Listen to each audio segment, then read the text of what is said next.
Vamos a orar, ¿les parece? Acompáñame, inclinemos nuestro rostro, inclinemos hoy nuestro corazón también a nuestro Dios.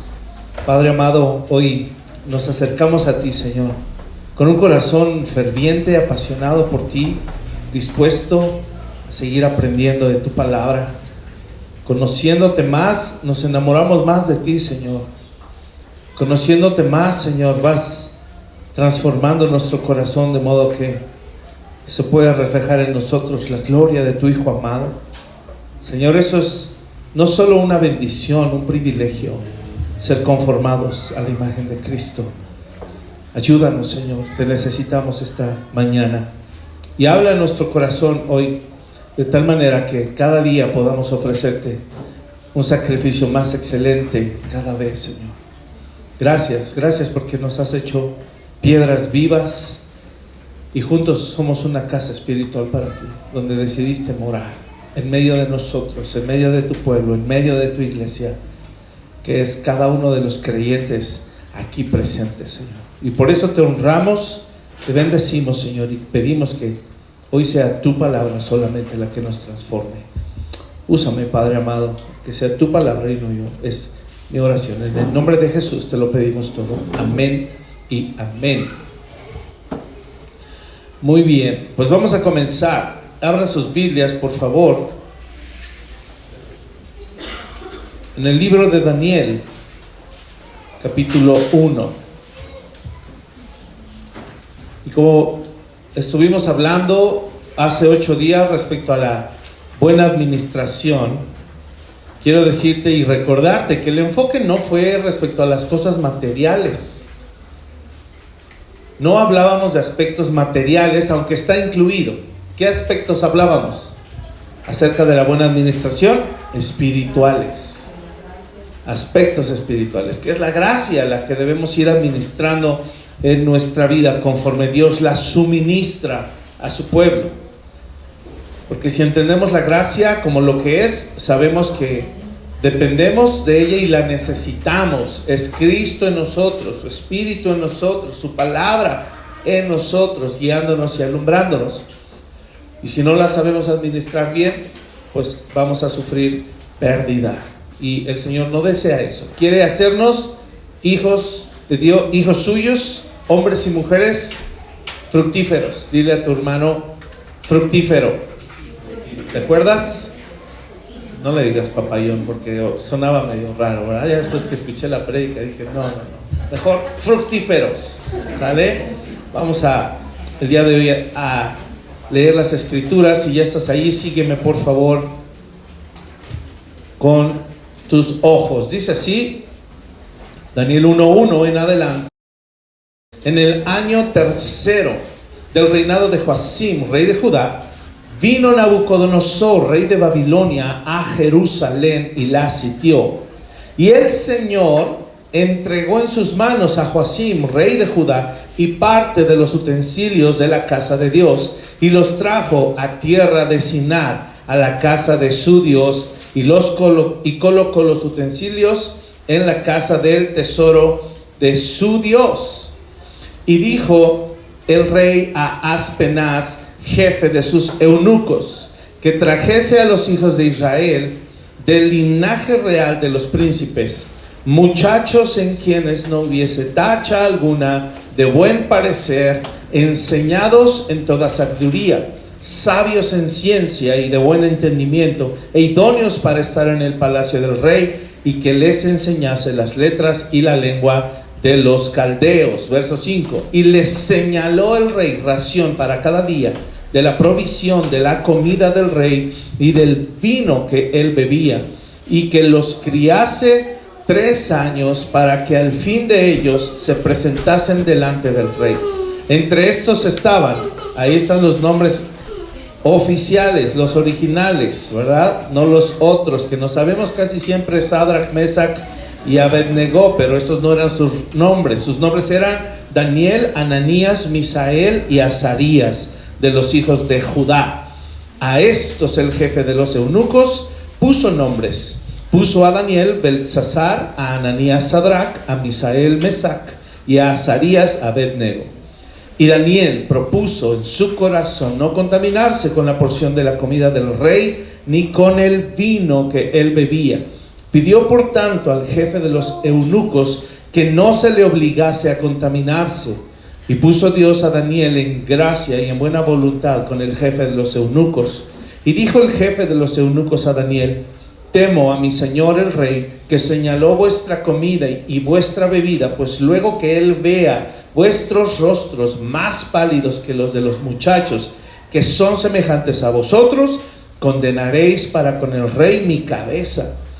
Entonces dijo Daniel a Melzar, que estaba puesto por el jefe de los eunucos sobre Daniel, Ananías, Misael y Azarías: te ruego que hagas la prueba con tus siervos por 10 días y nos den legumbres a comer y agua a beber.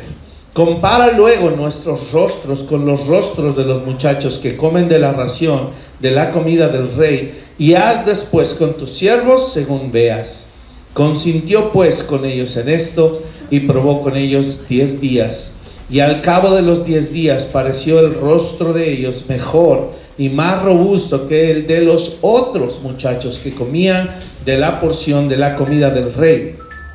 Así pues, Melzar se llevaba la porción de la comida de ellos y el vino que habían de beber, y les daba legumbres.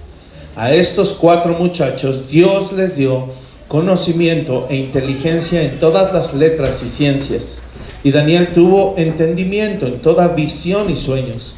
Pasados pues los días al fin de los cuales había dicho el rey que los trajesen, el jefe de los eunucos los trajo delante de Nabucodonosor, y el rey habló con ellos, y pon atención, y no fueron hallados entre todos ellos otros como Daniel, Ananías, Misael y Azarías. Así pues estuvieron delante del rey en todo asunto de sabiduría e inteligencia que el rey les consultó, los halló 10 veces mejores que todos los magos y astrólogos que había en todo su reino. Y continuó Daniel hasta el año primero del rey Ciro. Amén. Hasta aquí su palabra, la cual es bendita. Y vamos a hablar el día de hoy acerca de una mentalidad de excelencia. Es importante que como iglesia no solo aprendamos a administrar la gracia de Dios, además la debemos administrar con excelencia. ¿Ok? Así es de que dile a tu vecino: vamos a administrar la gracia de Dios con excelencia. Con excelencia. ¿Qué estaremos tocando? 5 puntos importantes. Número 1, hablaremos que la excelencia es una iniciativa divina. Eso es lo primero que tocaremos. La excelencia es una iniciativa divina. Número 2, estaremos hablando que la excelencia nos ayuda a mantenernos puros. Por eso debemos desarrollar una mentalidad de excelencia, porque nos ayuda a mantenernos puros. Número 3, hablaremos también que la excelencia nos da gracia ante el mundo. La excelencia nos da gracia ante el mundo. Número 4, hablaremos acerca de que la excelencia debe afectar todas las áreas de nuestra vida, no solo algunas, todas las áreas de nuestra vida deben ser tocadas por la excelencia. Y número 5, al final veremos que la excelencia promueve la unidad. Así es de que, iniciando con esto, y después de haber leído este pasaje, quiero que veamos el verso 4 nuevamente para dar la introducción. Pon mucha atención. Después de leer el relato, sabemos el contexto histórico. El pueblo de Israel ha sido exiliado ¿a dónde? A Babilonia. ¿Quién es el rey presente en este momento? El rey Nabucodonosor. Y ya hemos hablado de las estrategias, como esos reinos paganos dominaban ciertas áreas, ciertos pueblos, y ellos iban pidiendo que lo mejor viniera a su palacio para que les trastornaran la mente, que les cambiaran su mentalidad, dejaran de ser hombres y mujeres que sirvieran a su propio Dios para volverse a su propia cultura. Por eso dice allí que les enseñaban sus letras, les daban de su propia comida, Sin embargo, ahí vemos que ellos se mantuvieron firmes. Este verso 4 dice algo importante. Dice: muchachos en quienes no hubiese tacha alguna, de buen parecer, enseñados en toda sabiduría, sabios en ciencia, de buen entendimiento e idóneos para estar en el palacio del rey. Mira, solo como base y como introducción, estos jóvenes no se distinguieron hasta que llegaron apenas a Babilonia. Ellos ya eran distinguidos. Si tú y yo leemos el texto adecuadamente, dice que ellos ya eran distinguidos, no por ser príncipes del pueblo. Cualquiera del pueblo de Israel se podía distinguir. No necesitaban una posición social mejor, no necesitaban una posición económica mayor, no necesitaban ser hijos de los ancianos, o no necesitaban ser hijos de sacerdotes. Lo que hoy podríamos decir: no, bueno, pues es que son hijos de pastor. Entonces, contrario a lo que los mismos cristianos dicen, qué terrible, ¿verdad? Hijo de pastor, lo peor. No podemos tampoco decir: porque es hijo de pastor, él sí obedece, ¿no? O es que el pastor le exige más. No. Ellos decidieron desde que eran pequeños ir conociendo al Señor, crecer. Sí fueron criados, por supuesto, pero ellos tenían ya convicciones firmes al llegar a Babilonia. No se les desarrollaron las convicciones firmes a partir de Babilonia. Ellos ya venían con convicciones firmes, porque el rey dijo: búsquenme de todos los exiliados y que se trajeron para este país, búsquenme a lo mejor de lo mejor. Y estos 4 jovencitos del pueblo de Israel se distinguían del pueblo de Israel. ¿Sí queda claro esto? Así es de que ellos, al conducirse con temor, eso es lo que logró que se destacaran de su propio pueblo. Quiere decir que en esa época, tú lo sabes, era una época de deterioro espiritual en Israel. Esa fue la causa por la cual fueron deportados a Babilonia, porque el pueblo estaba en idolatría, el pueblo se había alejado de Dios. Pero estos 4 jovencitos, a pesar de que su propio pueblo se había alejado de Dios, ellos se mantenían en integridad. Dice ahí: no solo de buen parecer, ¿verdad? No solo guapos se los buscaron. Y no empieza con eso. Dice: sin tacha alguna, enseñados en toda sabiduría. Así es de que aquí dice el verso 19, si tú recuerdas: no fueron hallados entre todos ellos otros como Daniel, Ananías, Misael y Azarías. Lo que significa que ya desde entonces ellos mostraban, o habían ellos, una calidad superior. ¿A qué nos referimos con esto? Con el término excelencia, que lo vamos a desglosar antes de entrar a los puntos. Colosenses 1:10, vamos ahí, nos ayuda a entender este concepto de excelencia. Sé que estamos tal vez habituados a escucharlo en otro contexto y tal vez no en el cristianismo. No es una palabra que se use comúnmente en el cristianismo más que para decir que hay que servir con excelencia. Pero la excelencia no nada más se utiliza en el servicio, se utiliza en todo lo que hacemos. Fíjate bien cómo dice Colosenses 1. Vamos a leer desde el verso 9. Y si ya estás ahí, sígueme. Por lo cual, también nosotros, desde el día que lo oímos, no cesamos de orar por vosotros y de pedir que seáis llenos del conocimiento de su voluntad en toda sabiduría e inteligencia espiritual. Y parece que está hablando de los jóvenes, ¿verdad? Del pueblo, que ellos estaban llenos en toda ciencia y sabiduría. Y es exactamente lo mismo que Pablo está pidiendo para los creyentes en Colosas. Dice que ustedes sean llenos de sabiduría e inteligencia espiritual. Y mira el motivo: para que andéis como es digno del Señor, agradándole en todo, llevando fruto en toda buena obra y creciendo en el conocimiento de Dios. Esa palabra digno es un sinónimo de excelencia. Para que ustedes vivan vidas excelentes, para que ustedes vivan vidas que se destaquen, que tengan una calidad superior. ¿Cuántos hemos oído el término mejor calidad de vida? Y eso se traduciría en vivir una vida excelente. Que cuando te pregunten digas, ¿cómo estás? Excelente. ¿Cómo te portas? Excelente. ¿Verdad? Y así. Pero ¿a qué lo asociamos? Siendo sinceros, este término. A un montón de cosas o prácticas que a lo mejor hasta podrían ser visibles. No, se ve que ese muchachito es excelente en la escuela.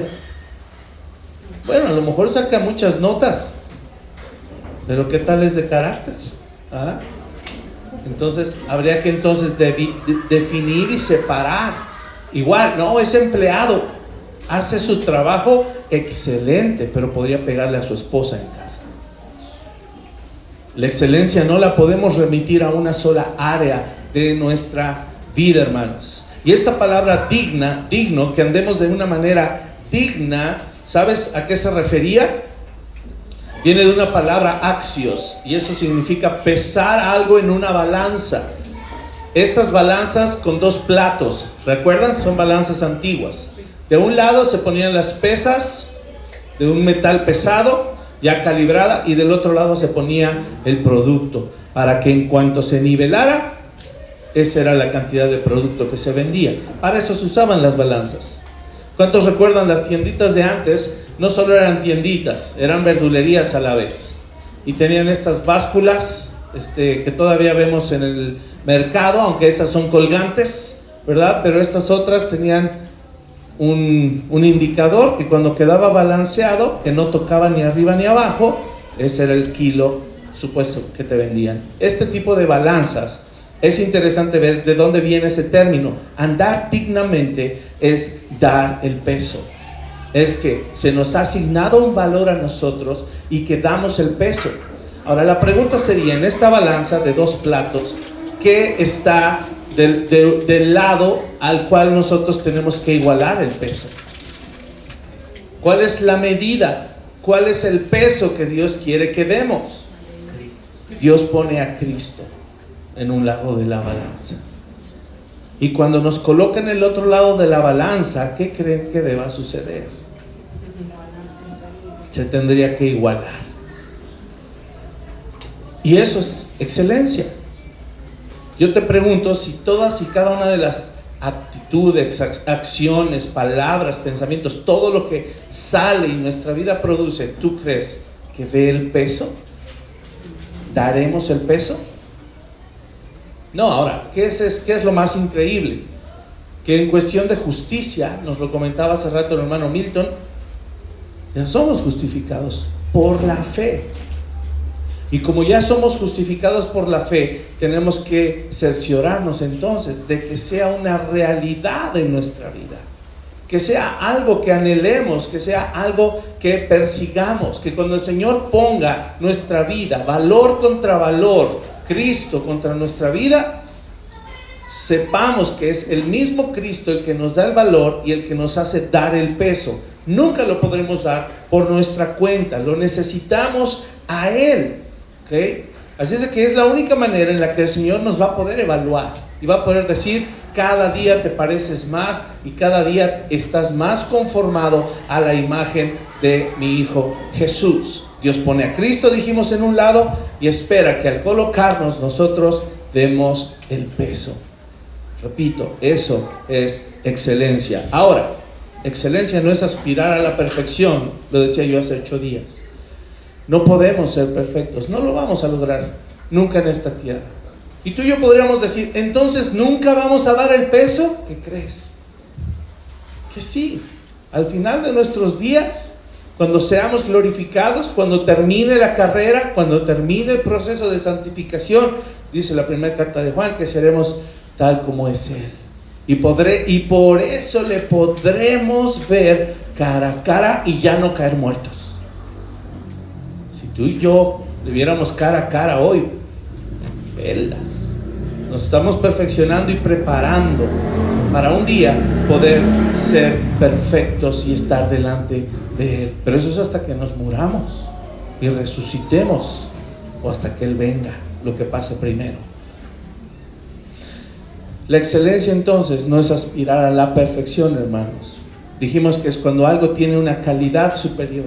Y sí podemos empezar a producir excelencia en nuestra vida, en cada área de nuestra vida, pero eso es un proceso y el Señor lo hace aceptable porque esa obra la ve a través de los méritos de quien hemos aprendido, de Cristo. La excelencia es que eso de calidad superior hace que sea digno de apreciar, digno de estimar, digno de valorar. Yo te pregunto entonces, si tú quieres aspirar a que tu vida sea para el Señor excelente, yo creo que todos deberíamos hacerlo. Ahora, número 1, vamos a la excelencia. Es una iniciativa divina. Eso no es algo que nace del hombre, no es algo que nace del creyente redimido. No fue una buena idea de un cristiano que dijo, ¿y qué les parece si hacemos todo excelente para la gloria del Señor? No. El Señor fue el que lo determinó. Él fue el que pensó en nosotros y dijo, yo quiero que mis hijos aprendan a vivir vidas de excelencia en todo sentido. ¿Qué dice ahí el verso 2?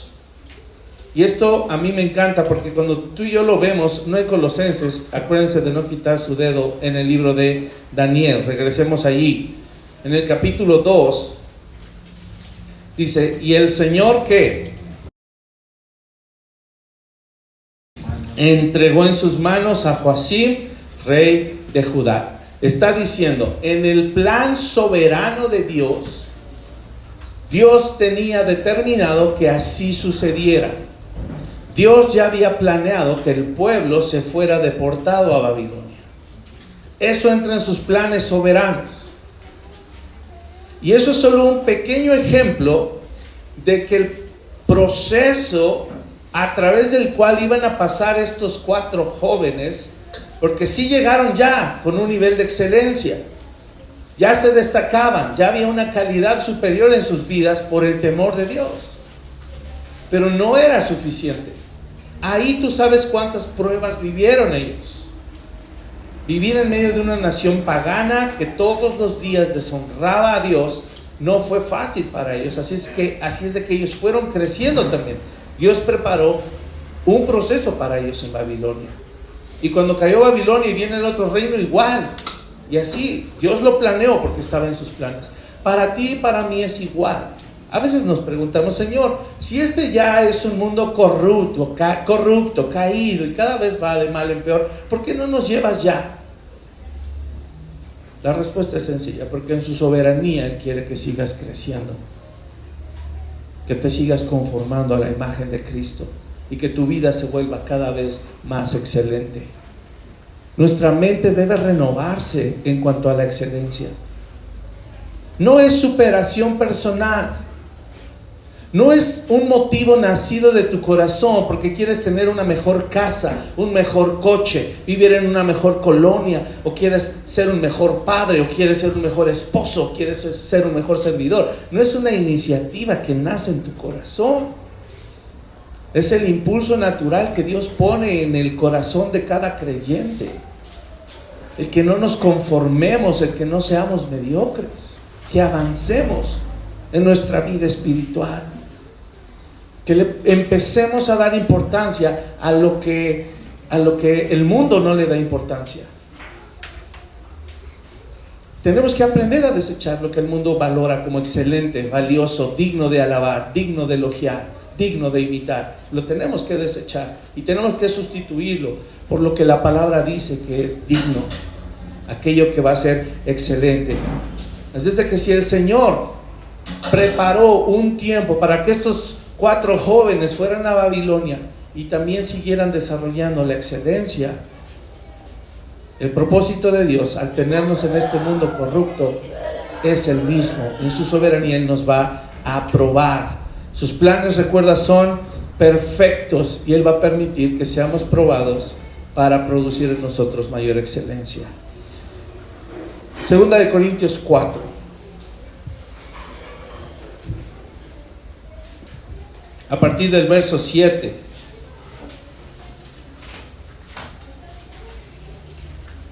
Fíjate muy bien qué dice.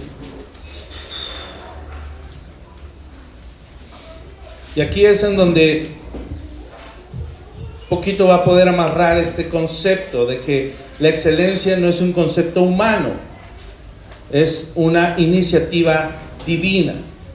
Él quiere que tengamos mentalidad de excelencia, que lleve nuestra vida su sello, no el nuestro. Fíjate muy bien, verso 7.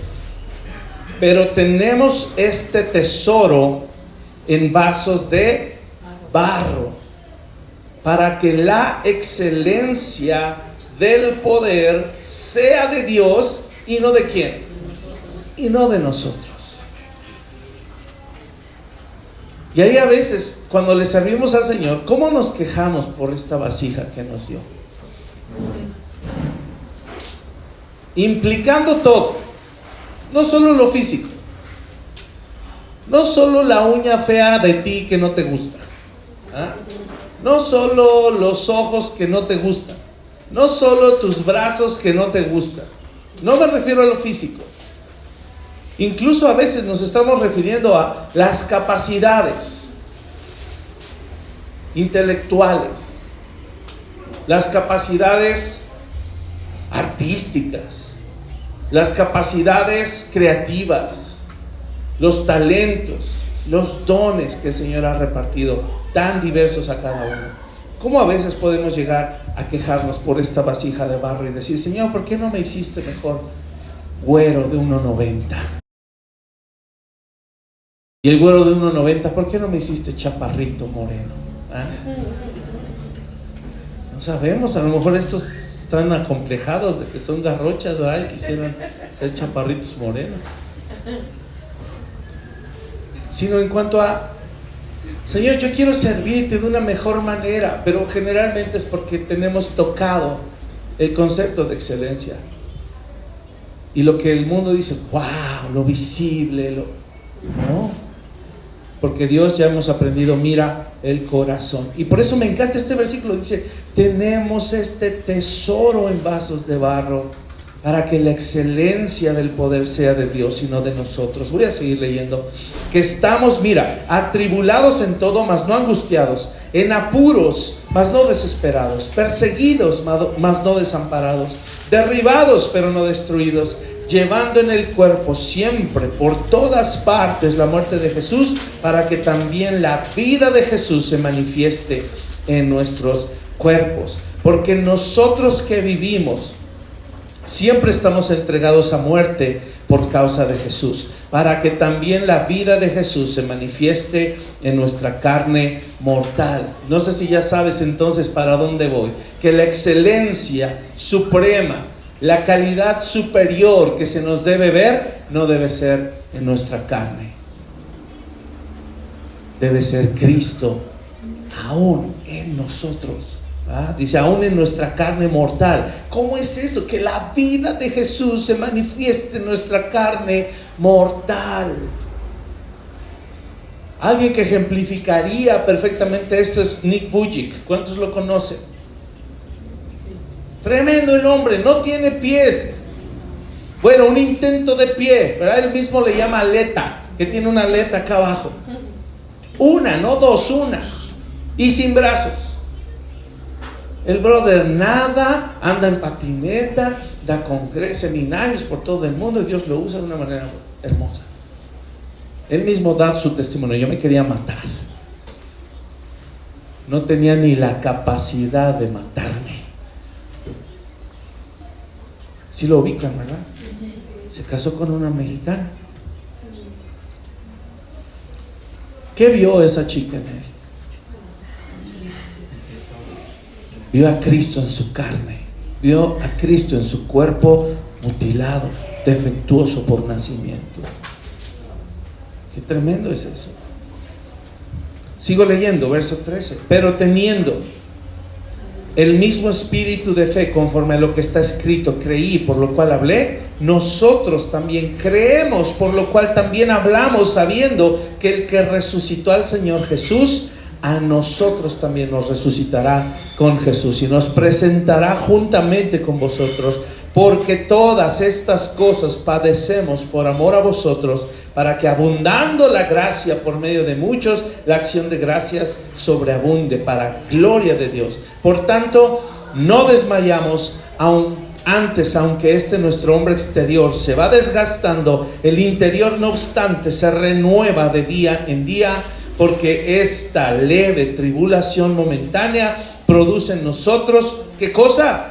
Un cada vez más excelente y eterno peso de gloria, no mirando nosotros las cosas que se ven, sino las que no se ven, porque las cosas que se ven son temporales, pero las que no se ven son eternas. Este pasaje perfectamente bien lo habría podido usar Daniel para animar a sus amigos ahí en Babilonia. El mismo pasaje, si tú lo vuelves a leer en ese contexto, quedaría perfecto. Amigos, no nos desanimemos. Nos sentimos atribulados, tal vez desamparados, pero no, el Señor nuestro Dios está con nosotros. Tal vez todos los días, ¿verdad? La muerte nos ronda. ¿Por qué? Porque se levanta un edicto que hay que adorar una estatua. Se levanta otro edicto que hay no sé qué hacer. Y nosotros no, nosotros vamos a seguir perseverando en la excelencia, poniendo el nombre de Cristo en alto. Y yo me pregunto, ¿cómo estamos preparando a nuestros jóvenes? Y jóvenes, ¿cómo te estás preparando para hacer frente al mundo con excelencia? ¿Quién le va a enseñar a la siguiente generación a guardarse? ¿Quién? Tú eres llamado a eso. Tenemos muchos niños en la iglesia, ¿sí lo has percibido? A todos esos niños pronto, en algún momento, van a ser adolescentes. A lo mejor para cuando ellos sean jóvenes, muchos de nosotros ya habremos partido con el Señor. Muy ya casados con hijos, y ya va a haber aquí otra gama de pastores. ¿Quién les va a guiar? Y si a ti el Señor te llama a pastorear o a ser esposa de un pastor, ¿quién le va a guiar? ¿Con qué calidad le van a servir al Señor? ¿Con qué calidad de vida y de excelencia van a reflejar? ¿Va a ser Cristo en ustedes? ¿O va a ser nuestro buen juicio, nuestra idea o nuestra opinión? Dios es el más interesado en formar en nosotros un corazón de calidad superior. Pero para eso debemos despojarnos de todo concepto mundano de excelencia. ¿Vale? Su palabra es suficiente para darnos los parámetros correctos de excelencia. Hagámoslo. Número 2. La excelencia nos ayuda a mantenernos puros. El verso 8, ¿qué dice? Que Daniel, y no solo él, sus compañeros también propusieron en su corazón no contaminarse con la porción de la comida del rey. Si hablamos de ser creyentes de una calidad superior, no podemos jamás ignorar la santidad. Estamos hablando no solo de una excelencia moral. Hermanos, claro que somos seres morales. Sí lo somos, pero somos, además de seres morales, somos seres espirituales. Y no podemos llevar la excelencia solo a un nivel moral. Ah, qué lindo es, qué bonito es, ¿verdad? ¿Cómo se quiere? No podemos llevarlo a un nivel moral nada más. Tenemos que llevarlo a un nivel supremo, de calidad suprema. Y eso se llama santidad. Y no está no está mal decirlo de paso. Sin santidad, nadie verá al Señor. Sin santidad, nadie verá al Señor. Primera de Tesalonicenses 3, 12 y 13. Primera de Tesalonicenses 3, versos 12 y 13. Quiero que veas qué dice, cuál es la intención del caminar cristiano y hacia dónde debemos apuntar. La calidad de nuestra mentalidad debe ser apuntando a esto. Verso 12 dice, y el Señor, no uno, el Señor, que no es una obra humana, dijimos, es espiritual. Y el Señor, vuelvo a decir, os haga crecer, ¿y qué? A abundar en amor unos para con otros y para con todos, como también lo hacemos nosotros para con vosotros. O sea, mutuo. 13, para que sean afirmados vuestros corazones irreprensibles en santidad delante de Dios nuestro Padre en la venida de nuestro Señor Jesucristo con todos sus santos. Que esta sea la vara, El nivel de excelencia moral al que debe aspirar el creyente, hermano, es la santidad. Y dice allí, irreprensible en santidad. No poco santo, muy santo. Y lo irónico es, ya somos declarados santos y nos llaman santos por los méritos de Cristo, pero la santidad progresiva es a la que me refiero, la que debemos ir perfeccionando con la ayuda del Señor. La santidad, ¿cómo la hemos definido? Como apartados para Dios, por lo cual todo lo que hago, hermano, es por Él, para Él y por medio de Él. Eso es santidad. Pregúntate, ¿qué clase de vida debes llevar para que le sea agradable a nuestro Dios? Repito, cada palabra que sale de tu boca, cada acción que realizas, cada actitud que tú tienes, cada pensamiento, cada intención que nace de tu corazón, tiene el objetivo de santificar al Señor y agradarle. Romanos 6:22, ¿qué nos dice? Habla del pecado. ¿Recuerdan? Ese capítulo 6 habla de que fuimos libertados del pecado, que el pecado ya no se enseñorea de nosotros, que hemos muerto al pecado, ya no somos esclavos del pecado. Y en el verso 22 dice, mas ahora que habéis sido libertados del pecado y hechos siervos de Dios, tenéis por vuestro fruto, ¿qué cosa? La santificación. Y como fin, la vida eterna. El creyente, hermano, es llamado a ser excelente en cuanto a lo moral, pero está relacionado con la santidad. No lo olvidemos. Número 3, la excelencia nos da gracia ante el mundo. El verso 9 es tan curioso porque es un fenómeno similar al que vivió José. José es otro personaje muy parecido a Daniel. Fue vendido por sus hermanos, el primer lugar al que le toca llegar. Resulta que la esposa de su amo, ¿verdad?, se le iban los ojos, se le iban las manitas por los siervos jóvenes y carismáticos. Pero el José dijo no, corrió, huyó. Lo mismo aquí Daniel, pudo haber dicho, ay, esta comida es novedosa, ¿verdad? Tenemos la oportunidad de un fresh start, como le llaman, un borrón y cuenta nueva. Vamos a empezar una nueva vida donde nadie nos conoce. Ay, ya no vivimos abrumados porque nuestros papás todo el tiempo nos decían, y obedece, y la ley de Dios, y andarás por el camino, y al acostarte, y cuando te levantes, y como señal en tu mano atada y frontales entre tus ojos, y hasta en los postes de tu casa y en tus puertas. Y ahí estaban, hasta que llegaron a Babilonia y dijeron, ay, gracias a Dios yo no tengo que obedecer a mi papá y a mi mamá, ahora sí entrarle. No, ellos decidieron mantenerse.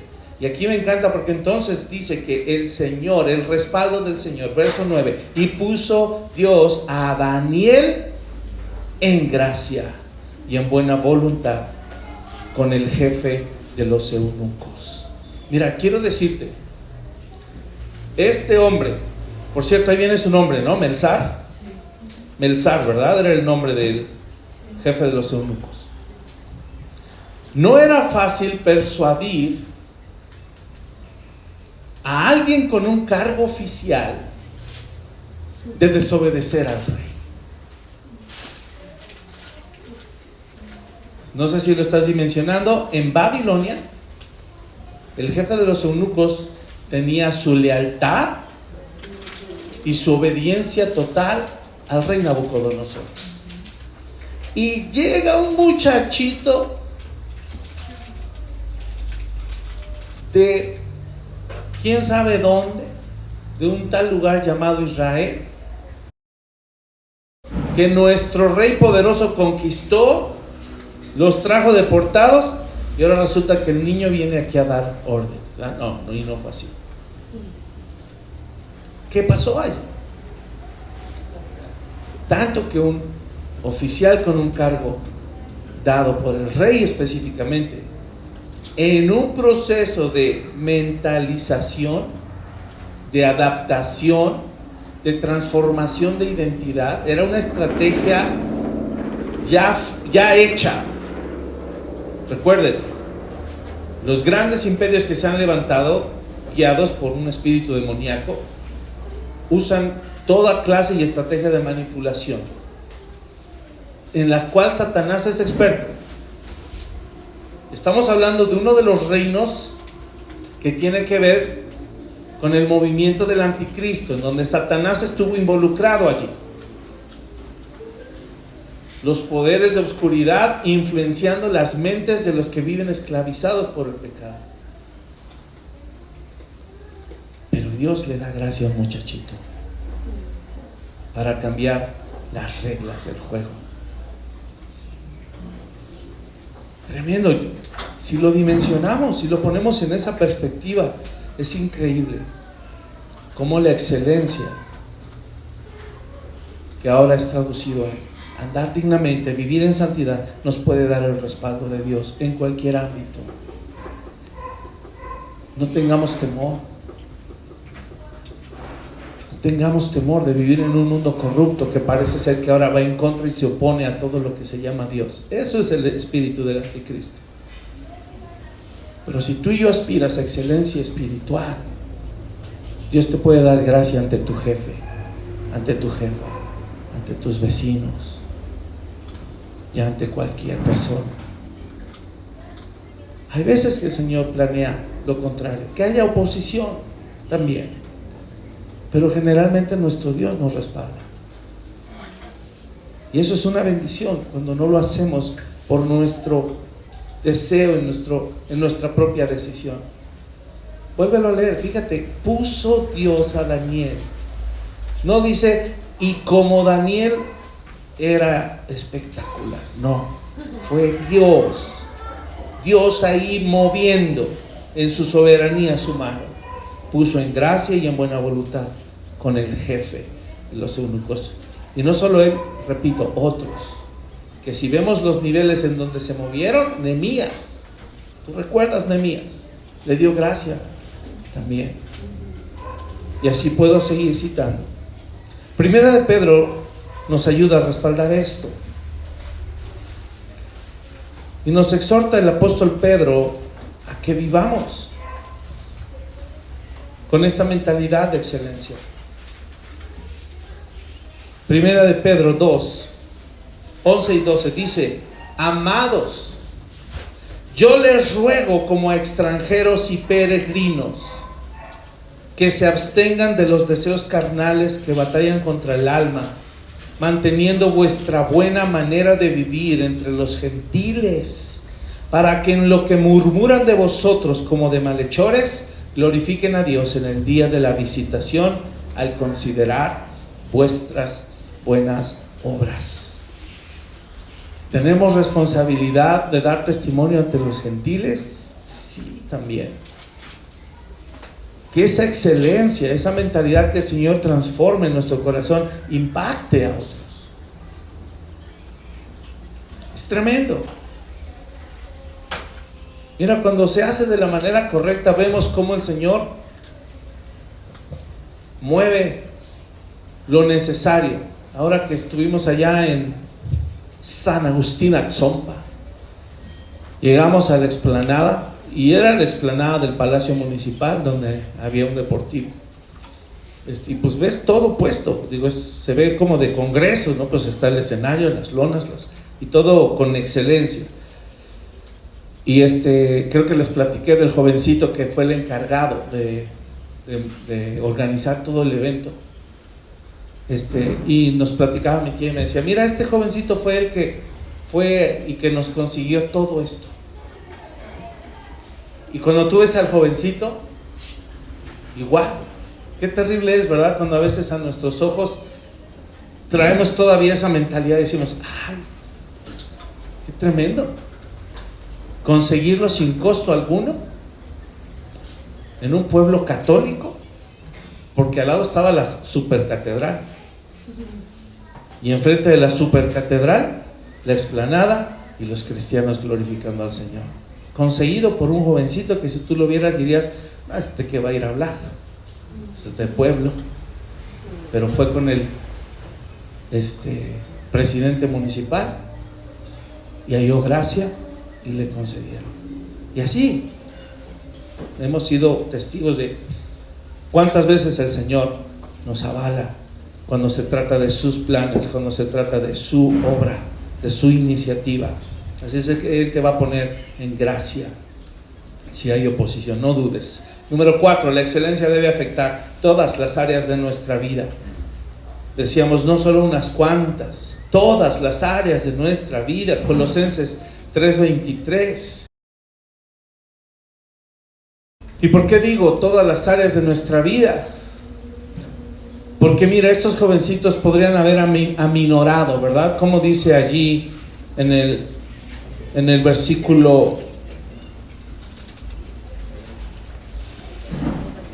3:12, antes de leer Colosenses, dice: te ruego que hagas la prueba con tus siervos por 10 días y nos den legumbres a comer y agua a beber. Podríamos nosotros diluir la excelencia y decir, pues en estas áreas voy a ser excelente, pero en estas otras no. Y a veces menospreciamos algunas áreas que parecen ser insignificantes, como en este caso. Podría ser para ellos, pues la comida. La comida. ¿Qué problema podría haber con la comida? Ahora, ellos podían comer carne, ¿estás de acuerdo? Sí podían comer carne.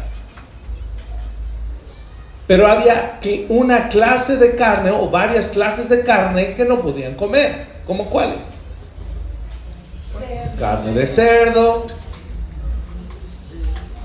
¿Qué más? Mariscos. ¿Qué más? De animales con pezuña hendida. ¿Qué otro? Algunas clases de aves, ¿verdad? Pero por ejemplo, podían comer pescado. ¿Tú crees que no había pescado en Babilonia? ¿Sí o no? ¿Tú crees que no había pollo? Chicken tenders, como los del Costco. Pero bueno. Había res, carne de res. ¿Tú crees que no podían comer filete mignon? ¿O tacos de arrachera? Todo eso sí podían. ¿Pero qué dice allí? Dennos legumbres y agua. Se abstuvieron de todo. ¿Sabes por qué? Porque si tú tú y yo nos hubiéramos podido sentar en esa mesa, lo que hubiéramos visto en esa mesa se queda corto con las mesas que vemos en las películas de los reyes. Eran cosas espectaculares, porque dice que comían de la mesa del rey. Podían comer más cosas, sí, pescado, pollo y res. Ya con eso tú y yo sabemos, ya el mexicano ya la armó. Y más la res, ¿verdad? Que creo que es de lo que más nos gusta. Pero ¿por qué aún se abstuvieron de eso? Porque ellos querían llevar la excelencia a un nivel mayor y querían distinguirse todavía más. Querían honrar más al Señor y decir, para que veas que no necesitamos ni meter la mano en esa mesa. No necesitamos, aunque haya cosas que sí podamos comer. Pero no puedes tú imaginarte allí que alguno de ellos le dijera, Daniel, ¿para qué nos metiste en esto? Mira, es que la barra de postres se ve buenísimo. Postres podían. Bueno, no sé si había postres, seguro. Y Daniel no volteó y dijo, no, te dije que no, nos vamos a guardar. Fue en mutuo acuerdo. Que Daniel hubiera tomado la voz no quiere decir que obligó a los otros tres. Ellos querían distinguirse. Y a veces vamos a necesitar, como dicen algunos, exagerar. Pero no es exagerar, es aspirar a la excelencia, distinguirnos todavía más. Entonces yo te pregunto, ¿en qué áreas todavía te puedes distinguir más? Y no con la actitud de que te distingas ahora de otros creyentes para que después te acerques a ellos y les digas, o sea, hay creyentes de calidad, No es para eso. Es para motivar y alentar a otros a las buenas obras y a la santidad. Porque cada vez más la línea se va reduciendo y la distinción se va a ir haciendo más clara cada vez. Entonces desde ahorita lo podemos hacer, que afecte, hermano, todas las áreas de nuestra vida. Nunca es tarde para volver a evaluar lo que nos estamos permitiendo ver en la televisión. Nunca es tarde para volver a evaluar la música que nos permitimos escuchar. Nunca es tarde para evaluar la clase de comida que comemos. Aún en la comida tenemos todos que ser diligentes en ella. El tipo de palabras, el tipo de conversaciones que nos permitimos. La excelencia debe afectar todas las áreas de nuestra vida. Y ahora sí, Colosenses 3:23, que dice: y todo lo que hagáis, ¿qué? Hacedlo de corazón, como para el Señor y no para los hombres. Cuando lo hacemos en Cristo y para el Señor, ahí sabes que siempre será excelente. Siempre será excelente. Y hablábamos de Efesios 2, que esas son las buenas obras que Dios preparó de antemano para que anduviésemos en ellas. Imagínate que Él tenía preparado todo un paquete de obras ya estando en la fe para que anduvieras en ellas, y que tú y yo le bajamos el estándar de calidad. No quisimos vivir en excelencia. ¿Por qué? Pues porque tal vez la carne nos ganó, el mundo nos engañó. Pero por eso estamos aprendiendo esto. Por último, 5, la excelencia promueve la unidad. No está en el pasaje 1, en el capítulo 1 que leímos, pero tú sabes que al capítulo 2 empiezan los problemas, en donde el rey no puede dormir, tiene un sueño turbio, ninguno de sus magos ni sabios le puede interpretar, y manda un edicto de matar a todos. Y en el capítulo 2, versos 17 y 18 de Daniel, te lo voy a leer, dice: luego se fue Daniel a su casa e hizo saber lo que había, porque acuérdate que el encargado de ir a matar a todos, también Dios le dio gracia a Daniel ante él. Le dijo: oye, ¿qué pasa con el rey? ¿Por qué nos mandó a matar a todos? Y le explica la situación. Es que nadie le puede interpretar un sueño. Y él le dijo: por favor, dile al rey que me tenga paciencia. ¿Y qué fue a hacer Daniel? Escucha. Fue a su casa e hizo saber lo que había a Ananías, Misael y Azarías, sus compañeros, para que pidiesen misericordias del Dios del cielo sobre este misterio, a fin de que Daniel y sus compañeros no pereciesen con los otros sabios de Babilonia. ¿Sabes? Aquí yo veo una actitud en Daniel en donde él sabe que no puede solo. Él sabe que él necesita a sus amigos. Y esto, trayéndolo al contexto en la iglesia, tú y yo debemos saber que no podemos solos. No estamos diseñados para salir adelante solos. Es un pensar equivocado. No es correcto. Lo he hablado mucho y lo quiero enfatizar nuevamente. Si tú estás sujeto a Cristo, pero no al cuerpo, no vas a crecer. Si tú estás sujeto a Cristo, pero no al cuerpo, no vas a crecer. Mucho menos estar sujeto al cuerpo, pero no a Cristo. Dios diseñó la iglesia. Él la diseñó para que tú y yo estemos sujetos a la cabeza y a otros miembros. No hay manera posible. Léelo, estúdialo en Efesios 4. Por eso nos congregamos. No vemos nuestra reunión por YouTube. Eso no es iglesia. Edifica sí, pero no es iglesia. No te va a hacer crecer, como el estar aquí y verle la cara a tu hermano. Edificarlo y ser edificado por él es la única manera en la que un verdadero creyente puede crecer. Aun si viniera persecución y nos tuviéramos que dispersar todos, tendrías que buscar el congregarte 4 o 5 clandestinamente, como lo hacen en China, pero no podemos solos. No conozco una sola persona en todo mi caminar cristiano que se diga ser cristiano, que hoy viva sin congregarse y que su vida esté bien. No los conozco. No conozco alguno. Ni uno solo. Y muchos de ellos es gente que amo y aprecio, que crecí con ellos en Cristo, en otra congregación, que hoy en día sé que no están congregándose. Otros se están congregando, pero no están sujetos a la iglesia, porque el asistir a una iglesia no te hace necesariamente estar sujeto al cuerpo. Tienes que asegurarte de ser miembro, porque si no eres miembro no estás sujeto. Así lo diseñó Dios, porque recuerda, la iglesia es un organismo vivo en donde todos estamos unidos y sujetos entre sí, pero también juntos todos estamos sujetos a la cabeza. Si la excelencia es algo de calidad superior, dijimos, y lo hace digno de apreciar y estimar, solo congregándote vas a poder ver la obra suprema que Cristo hace en otros. Solo así.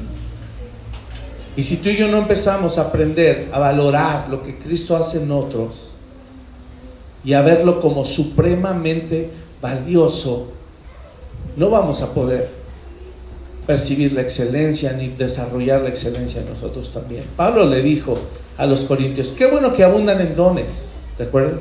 Qué bueno, eso me suena fabuloso, pero dijo: yo les muestro un camino más excelente. Y viene capítulo 13 de Primera de Corintios, el amor, las relaciones interpersonales que vamos a desarrollar entre nosotros. Él lo escribe al principio de su carta. Vamos a Primera de Corintios 1, 4, 9. Así inicia la introducción de su carta. Él empieza dando gracias. Dice: doy gracias a mi Dios siempre por vosotros, por la gracia de Dios que les fue dada en Cristo Jesús. ¿Ya ves cómo se nos da la gracia para administrarla? Y Pablo vio lo mismo. Yo veo aquí en Corinto la gracia derramada, tanto que hay dones. Fíjate qué hermoso. Pero dice, verso 5: porque en todas las cosas fueron enriquecidos en él, en toda palabra y en toda ciencia, así como el testimonio acerca de Cristo ha sido confirmado en vosotros, de tal manera que nada os falta en ningún don. Esa calidad superior referente a los dones, Pablo lo pudo ver y lo elogió, ¿cierto? Esperando, dice, la manifestación de nuestro Señor Jesucristo, el cual también os confirmará hasta el fin, para que seáis, y fíjate qué dice ahí, irreprensibles en el día de nuestro Señor Jesucristo, fieles Dios, por el cual fuisteis llamados a la comunión con su Hijo Jesucristo nuestro Señor. Ahora fíjate, Él no les está elogiando y Él no está diciendo: veo tal excelencia en su iglesia que sus dones han sido llevados a un nivel altísimo, sus dones son de calidad superior y hoy veo que no les falta nada, y hoy veo que ya son irreprensibles. Él no dice eso, al revés. Él dice: para que sean irreprensibles, o sea, todavía les falta. ¿Cómo sabemos que todavía les falta? Porque inmediatamente después del elogio, ¿qué les dice después en el verso 10? Vamos a leer: os ruego pues, hermanos, por el nombre de nuestro Señor Jesucristo, que habléis todos una misma cosa y que no haya entre vosotros divisiones, sino que estéis perfectamente unidos en una misma mente y en un mismo parecer. Qué tremendo es esto. Su excelencia en dones es maravillosa, pero su excelencia en relaciones no. Entonces necesitan aspirar a la excelencia en la comunión con otros también. Una mentalidad de excelencia genera una colaboración colectiva, una disposición a querer trabajar juntos, porque valoramos lo que otro tiene. ¿Vale? Porque ya se sabe para quién trabajamos, ya el Señor entrenó nuestro corazón, ya nos ayudó a entender que los defectos que veo en mi hermano son naturales y los puedo pasar por alto. Por eso el camino excelente del amor. El amor es sufrido, el amor es benigno, no es ansioso, no mira lo suyo, ¿cierto? Cuando hay orden y estructura, hermanos, que fue lo que hablamos hace 8 días, entonces se propicia o se crea una atmósfera correcta, una buena base para que nos empecemos a edificar y empecemos a trabajar en la excelencia. ¿Vale? No esperes empezar a trabajar y que a la primera te salga excelente. No va a pasar. Esa es la realidad. ¿Nos vamos a ir perfeccionando? Claro que sí. Las relaciones humanas, y más dentro del cuerpo de Cristo, se sanan y se fortalecen cuando hay una mentalidad de excelencia. A eso el Señor nos llamó, ¿verdad? ¿Cómo es el título del último punto? La excelencia que promueve la unidad. Por eso Pablo los regañó. ¿Está dividido Cristo? No. Más abajo, tú léelo. Dice, traen la pelea de Apolos y de Cristo. El capítulo 2 sigue el asunto. ¿Vale? Y por eso Él les dice, cada uno mire su propia obra. Porque el Señor la va a poner en el altar. Lo vimos en la mañana. Nuestra obediencia, nuestra fidelidad supuesta, nuestra excelencia supuesta, el Señor va a decir, ok, ponla en el altar. Fuego. No quedó nada. Sufriste pérdida. Pero sigue adelante. Deja que sea Cristo, no lo hagas tú. Que sea Cristo. Al ratito venimos otra vez. Uy, bueno, quedó poquito. Sí, no, sí hay tantito cobre. Pero no queremos tanto cobre, mejor plata y oro. Piedras preciosas, dice ahí. Y así el Señor pasa por fuego cada una de nuestras obras. Y estamos constantemente sufriendo pérdida, pero también obteniendo gran ganancia. ¿Vale? Que el Señor renueve nuestra mentalidad. Solo voy a dar un ejemplo para esto, ya para terminar. En cuanto a la excelencia. De repente, voy a ser práctico y voy a hablar de cosas de una sola cosa de la iglesia. Cuando hemos establecido orden en la reunión, ustedes saben que hay instrucciones que nuestros hermanos servidores en logística nos dan, como siéntense aquí, siéntense allá, ocupen las primeras filas, luego las segundas. Si llegan tarde, nos van a esperar un momentito de ese lado, ¿verdad? Ha empezado a haber más estructura, más orden, más organización, ¿cierto? Y eso es algo práctico aquí en la iglesia. Cuando establecemos ese orden, ¿para qué creen que es? ¿Para qué? ¿Solo porque nos gusta mandar? ¿Porque nos gusta tener el control de todo? ¿Para que qué? ¿Nos entrenemos en qué? En obedecer. Lo veíamos también junto con el manual de discipulado en la mañana. Pero ¿qué más? Y la clave de todo esto que se hace tiene que ver con Romanos 12:1. Lo veíamos en la mañana también.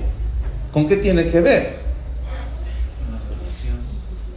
¿A cuántos de ustedes les ha tocado quedarse un ratito parados allá cuando llegan tarde? ¿Alguien? ¿Sí? Ok. Y espero que no lo hayan tomado a mal. Espero. Si lo tomaron a mal, es parte de lo que estamos hablando. Cuando alguien llega tarde, a veces algunos que no tienen esta mentalidad o entrenamiento, que también no estamos criticando a nadie, solo estamos diciendo que falta entrenamiento, además de que se llega tarde, entran desfilando, haciendo ruido y saludando. Y a lo mejor ya estábamos en los tiempos de alabanza y de los cantos lentos, en donde tal vez tú tuviste una semana difícil y el Señor te está ministrando a tu corazón y estás enfocándote en Dios, preparando tu corazón para la enseñanza, y el Señor te está ministrando a través de su palabra por un canto, y tú estás acá alzando tus manos, quebrantado tal vez, y escuchas acá atrás: ay, hola, ¿cómo están? No sé qué. O te empujan y te avientan y dices: ay, ¿verdad? ¿Y qué sucede? Que no estamos entrenados para tener una mentalidad de excelencia, porque no valoramos que ese tiempo mientras cantamos es un momento tan supremo, porque es donde estamos elevando adoración al Dios del universo. Y la razón por la cual a veces ponemos que tú esperes allá un momento es precisamente para que valores no solo el llegar puntual, no solo que te vuelvas más disciplinado y puntual, sino para que valores que este tiempo debe ser de sumo respeto, de suma reverencia, ¿cierto? Ahora, si todos tuviéramos una mentalidad de excelencia, no tendríamos por qué retener a nadie allá, y no tendríamos por qué poner un listón tampoco para obstruir el paso. Pero ¿qué falta en esta iglesia? Desarrollar una mentalidad de excelencia. ¿En qué? En saber que tengo una cita puntual con mi Dios, el que dio su vida por mí. No llego tarde. No le estoy fallando al pastor ni a los hermanos, le estoy fallando a mi Dios. Le estoy llegando tarde a Dios. 3. En los tiempos de adoración suprema no interrumpo y no distraigo a nadie. Porque sería grave yo... Solo te voy a poner un ejemplo. ¿Tú sabes que los musulmanes oran 3 veces al día? ¿Sabes que cargan su tapetito y en el lugar donde están lo extienden? No importa la hora del día, no importa el lugar en el que estén, ellos extienden su tapete y oran hacia la Meca. ¿Sí sabías eso? Imagínate que tú en ese momento llegas y lo molestas, dices, oye, párate, por favor, quítate, estás obstruyendo el paso y nos incomodas a todos. ¿Lo harías? ¿Lo harían? Y sabemos que no es al Dios verdadero. Y aquí nos molestamos porque no nos dejan pasar, sin entender y saber que estamos interrumpiendo la adoración al Dios verdadero, al Dios altísimo, al Dios supremo. Podremos estar en una prédica y checando nuestro Facebook. ¿Creen que sea correcto? ¿Creen que sea solemnidad? ¿Una mentalidad de excelencia? No, no es que seamos religiosos. Nuestra vestimenta los domingos. No es que porque es que ya saben, el pastor trae su rollo ACI. No, no es de ACI. ¿Saben que allá en San Agustín Atzompa todos andaban así? Jovencitos de 12, 13, 14 años, subiendo a ministrar la alabanza, así. No es religioso, amados. Es que nuestra mentalidad, francamente, hoy no impacta al mundo. No nos distinguimos ni en la ropa. Llévalo más. Llévalo más. Y no, que no se genere en tu corazón. Pero es que si no lo hago, entonces ¿qué? ¿Estoy en rebeldía? Esa es una mentalidad de no excelencia. Justo eso. Justo ese pensar. Justo eso. El Señor merece lo mejor y que nos distingamos aún entre otros creyentes que van a sus reuniones con jeans rotos. No los estoy juzgando, lo que estoy diciendo es que nos tenemos que distinguir e ir a más. Criticamos a otros, ¿verdad? Decimos, los testigos de Jehová, por la motivación incorrecta, pero se disciplinan más y tienen en grande estima eso. Los mormones de esos templos. Pasa uno y voltea así, qué bonito se ve. Quisiéramos algo así. Y nosotros aquí en un patio, no por demeritar. Nuestra mentalidad y excelencia al dar. Y en todo lo que hacemos. ¿Por qué a veces nos damos el lujo de ir al cine y al VIP? Porque el trato es más excelente. ¿Cierto o no? Más cómodo, más excelente, y te tratan como rey.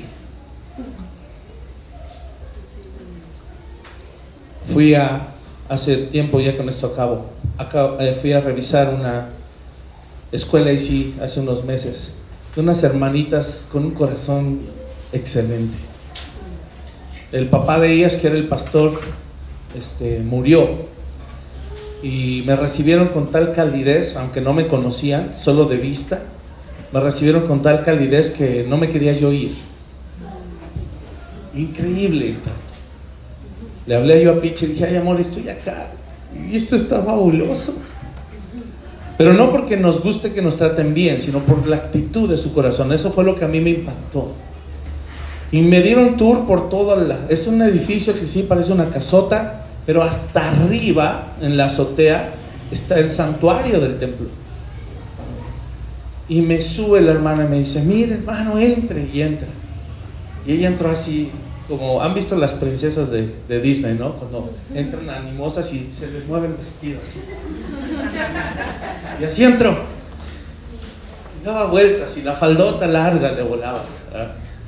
Feliz por entrar al santuario nada más. Me dice: mira, hermano, huele.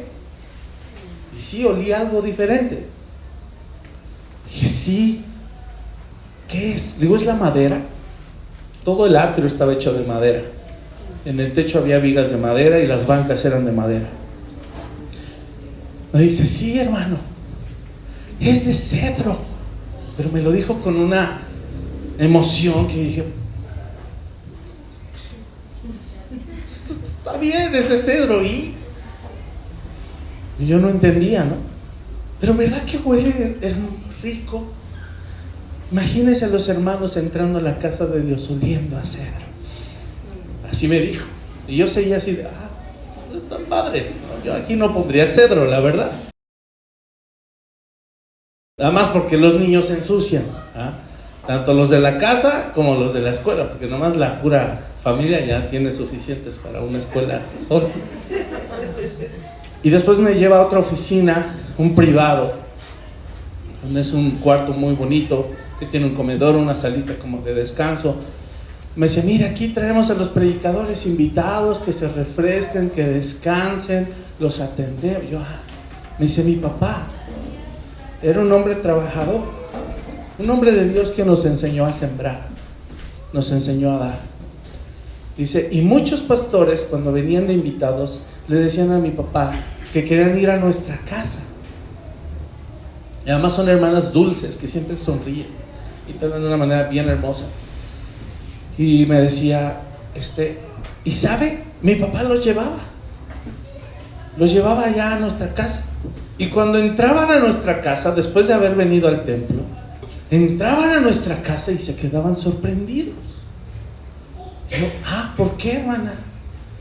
Pues porque nuestra casa, pues era una casa común. Y ellos esperaban que nuestra casa fuera... Yo: sí. Yo seguía sin entender el punto. Y me dice: sí. Dice: mi papá sembró tanto en nuestro corazón. Y él siempre decía: es que como mi casa va a estar mejor que la casa de Dios. Qué tremendo. Me quebró mi corazón. No lloré enfrente de la hermanita porque bueno. Pero sabes, tildamos ese pensamiento o esa actitud a veces de religioso. No estoy diciendo que vamos a poner cedro aquí. No. Lo que estoy diciendo es la actitud de nuestro corazón que nos lleva a distinguirnos y a ofrecerle al Señor en todo lo que hacemos. No podremos pensar o creer que estos 4 jóvenes que no tenían nada llegaron a Babilonia y el Señor literalmente ahí les permitió glorificar al Señor con su actitud. Alcanzar, sí, los puestos más altos, sí, pero fue porque el Señor los respaldó, solo por su mentalidad de excelencia, de honrar al Señor. Lo que estoy diciendo es que a veces hemos tenido temor, porque a lo mejor en el pasado hemos visto que otros han hecho mal uso de este concepto de excelencia y abusaron de la iglesia, pero nosotros no lo vamos a hacer. Y quiero pedirte, hermano, que renueves tu mente, cambia tu manera de hablar, cambiemos nuestra manera de hablar entre nosotros, cambiemos nuestra manera de vestir los domingos. Te animo a ir más allá, ve más allá. Cambiemos nuestra manera de honrar al Señor con nuestras ofrendas, con el sustento para los pastores. Ahorita hay uno, al rato va a haber más, con el favor de Dios. Y si ahorita tú sabes que en finanzas vamos a dar reporte, no alcanza ni para uno, quisiéramos que alcanzara para dar 5. Por la manera en la que honramos al Señor, por la mentalidad de excelencia, que todas las áreas de nuestra vida sean impactadas. ¿Sale? Tal vez decimos: bueno, es que el cedro no nos va a hacer más o mejor cristiano, menor o peores cristianos. ¿Qué crees? Que sí. por la mentalidad y la actitud del corazón. Vemos algo deteriorado. A veces, mira, la iglesia tal vez no va a tener los fondos. Y tú tienes, ponlo de tu dinero, trae pinturita. El enchufe de aquí no sirve, cómpralo y cámbialo. ¿Ves basura? Álzala aunque sea. Las cortinas al rato ya no van a servir, se van a desgarrar. Dona unas cortinas. ¿Sabes cómo están tus hijos tomando clase ahí arriba? ¿Sabes si hay el material adecuado? Un cable se troza, se rompe, ¿sabes? Cuida, no pases y te tropiezas con un cable y lo jales. Dale a tus hijos la indicación de que no corran. Pueden tirar el teclado, una computadora, la consola, una bocina. Entrena a tus hijos y que sepan que vienen aquí a adorar a Dios vivo. Y eso reprodúcelo en tu casa también. Que respeten tus sillones, tu sala, tu cocina. Que cuiden las cosas porque no son suyas, son del Señor. Y esa mentalidad que tenemos tiene que ser transformada por el Señor. Que afecte todas las esferas de nuestra vida y que le podamos honrar a Él. Vamos a orar y vamos a pedirle al Señor. Padre, ayúdanos, Señor, hoy a entender lo que la excelencia es, Señor. Ayúdanos a entender que todo lo que hacemos es para ti. Y, Señor, perdónanos, Padre amado, si hemos actuado con una mentalidad pobre, de mediocridad, en donde no le damos importancia a ciertos aspectos, cuando dice tu palabra que todo lo que hagamos, todo, hasta lo más insignificante a nuestros ojos o a nuestro parecer, que todo lo hagamos, Señor, que en todo nos distingamos y que otros puedan ver la gloria de Jesucristo, tu Hijo amado, en nosotros. Ayúdanos hoy, Padre. Transforma nuestras mentes, nuestros corazones, y ayúdanos a darle el peso correcto en tu balanza, Señor. Que nuestro deseo sea agradarte a ti, no al hombre. Pero que aún, Señor, el mundo, los gentiles, aquellos que no tienen temor tuyo y no te conocen, Señor, solo de vernos podamos impactarles. Tú sabes que llevamos 8 años, Señor, formalmente con esta iglesia aquí, en esta colonia. Y probablemente, Señor, la carencia de este principio en nuestra mente y en nuestro corazón ha ocasionado que nuestros vecinos no sean impactados por tu gloria, Señor. Desde que no respetamos una cochera, desde que llegamos tarde, desde nuestra forma de vestimenta, desde cómo hemos recibido a los pocos que han venido por primera vez, lo que nuestra actitud refleja, Señor, hacia allá afuera. Tú nos has llamado a ser una iglesia que impacte, Señor, sea luz en medio de las tinieblas, no hacer una iglesia que sea luz en medio de la luz. Así nos dice tu palabra, Señor. Ayúdanos a entender. Somos llamados a alumbrar a los de afuera. ¿Y cómo les vamos a impactar, Señor, si no tenemos una mentalidad de excelencia? Si no queremos ir a más. Y que todas las esferas de nuestra vida, Señor, sean afectadas. Lo material, lo físico, lo económico, lo emocional también, Señor. Cómo manejamos nuestras emociones. Las decisiones que tomamos son viscerales o son emocionales.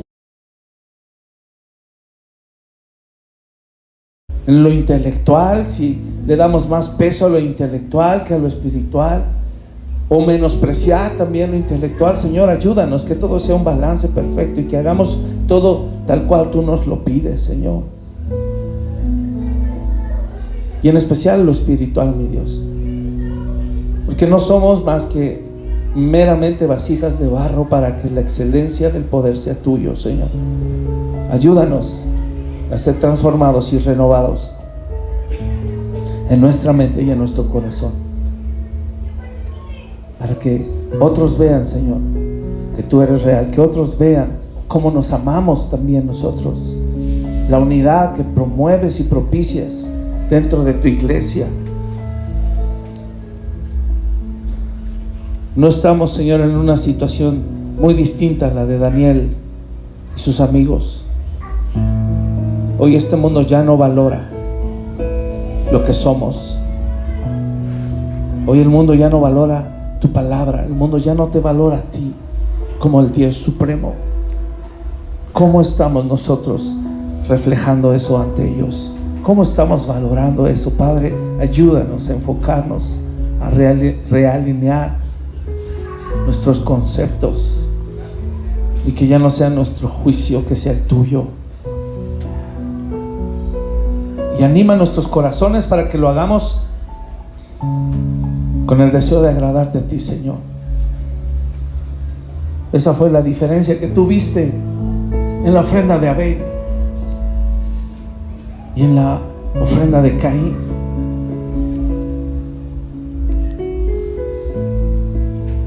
Que no sea nuestro esfuerzo y nuestros méritos, aunque sea lo mejor del fruto de la tierra, así como lo presentó Caín, Señor. Aunque sea lo mejor que te podamos dar nosotros, no te va a ser aceptable nunca, no te va a ser agradable. Danos ese corazón obediente a tu palabra, que aprendamos a valorar, Señor, tu obra y la excelencia que produces en otros también. Ayúdanos, Padre amado, ayúdanos y renuévanos en este tiempo que viene, para distinguirnos más y más cada vez. Que todo sea hecho, Señor, a través de tu poder, a través de tu palabra, a través de la justicia de Cristo. Ayúdanos a hacernos más débiles aún, para que tu poder repose sobre nosotros mismos. Que toda gloria, Señor, sea para ti. Que toda alabanza sea para ti. Que toda adoración que suba sea de olor grato, de olor fragante a ti, Señor. Y te pedimos esto, Señor, por los méritos de nuestro Señor Jesucristo, y en ese nombre que es sobre todo nombre, el nombre de nuestro Señor Jesús, te lo pedimos. Amén y amén.